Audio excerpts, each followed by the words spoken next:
శివరాత్రి మనము ప్రతి సంవత్సరం జరుపుకునే ఒక పవిత్రమైన రాత్రి. కాని ఈ రాత్రి వెనక ఉన్న అసలు కథ ఏమిటి? ఎందుకు ఈరోజు ఉపవాసం ఉంటారు? ఎందుకు రాత్రంతా జాగరణ చేస్తారు? ఈ ఒక్క రాత్రి ఎందుకు మహాశివరాత్రి అయ్యింది?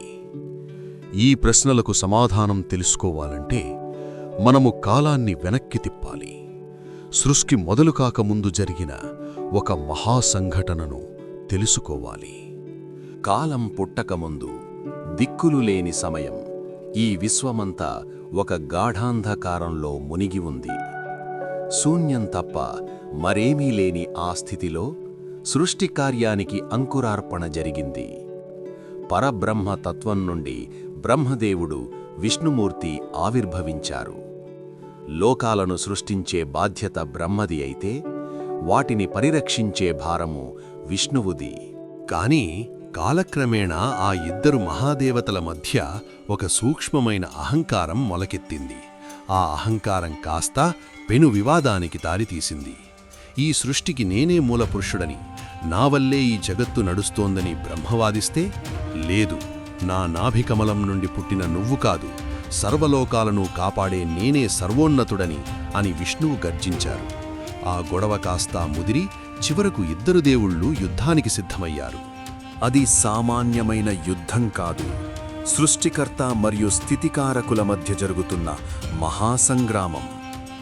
బ్రహ్మదేవుడు తన శక్తివంతమైన అస్త్రాలను ప్రయోగిస్తుంటే, విష్ణువు అంతకంటే బలమైన బాణాలతో వాటిని ఎదుర్కొంటున్నాడు. వారి యుద్ధం వల్ల నక్షత్రాలు రాలిపోతున్నాయి, గ్రహాలు దారి తప్పుతున్నాయి, దిక్పాలకులు భయంతో వణికిపోతున్నారు. బ్రహ్మ విష్ణువులు తమ దివ్యశక్తులతో పరస్పరం పోరాడుతున్నారు. ఆ సమయంలో అకస్మాత్తుగా వారి మధ్య అనంత జ్యోతి ప్రత్యక్షమైంది. అది భూమిని చీల్చుకుంటూ పాతాళంలోకి, ఆకాశాన్ని దాటుకుంటూ బ్రహ్మాండంలోకి విస్తరించింది. దాని నుండి వెలువడుతున్న వెలుగు వేల సూర్యుల తేజస్సు కంటే మిన్నగా ఉంది. బ్రహ్మ విష్ణువుల అస్త్రాలు ఆ జ్యోతిలో కలిసిపోయాయి. వారు ఆశ్చర్యపోయారు. ఏమిటిది? దీని మొదలెక్కడా? దీని ముగింపెక్కడా? అని వారు తలలు పట్టుకున్నారు. వారి మధ్య ఉన్న వివాదం ఇప్పుడా స్తంభం యొక్క అగ్రభాగాన్ని, పాదభాగాన్ని వెతకడంగా మారింది. మనలో ఎవరు దీని అంచుని మొదట కనుగొంటారో వారే గొప్ప అని నిర్ణయించుకున్నారు.